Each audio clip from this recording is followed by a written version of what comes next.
Referee no fair, জালিম জুলম। আর্জেন্টিনার দালাল ওরা, রেফারি একটা জালিম। পবিত্র কোরআনের আয়াত হাসবুনাল্লাহু ওয়া নিমাল ওয়াকিল, হাসবুল্লাহ ওয়া নি'মাল ওয়াকিল, অর্থাৎ আল্লাহই আমাদের জন্য যথেষ্ট আর তিনি সর্বোত্তম কর্মবিধায়ক। কতটা কষ্ট পেলে এমনটা বলতে পারেন মিশরের ফুটবলার মোস্তফা জিকো। তিনি আরো বলেন, আমাদের পুরো জাতির স্বপ্ন নষ্ট করেছে রেফারি। আর্জেন্টিনার দালাল ওরা, রেফারি একটা দেশের পুরো পরিশ্রমকে এক নিমিষেই নষ্ট করে দিলেন। ম্যাচের শুরু থেকেই তিনি আমাদের বিরুদ্ধে কাজ করেছেন।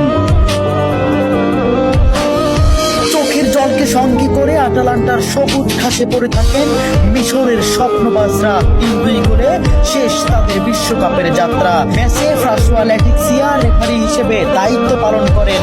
মিশরের একটি গোল বাতিলের পাশাপাশি ম্যাচের শেষ মুহূর্তে মোহাম্মদ সালার একটি ট্যাকেলও এড়িয়ে যান তিনি। দেখার প্রয়োজনও করেননি VAR, জানিয়ে রীতিমতো তুলপাড় ফুটবল বিশ্ব। ওই কাউন্টার অ্যাটাকে গোল করে আর্জেন্টিনাকে এগিয়ে দেন অ্যাঞ্জো। শেষ পর্যন্ত মিশর হৃদয় ভাঙ্গা হারকে সঙ্গী করে মাঠ ছাড়ে।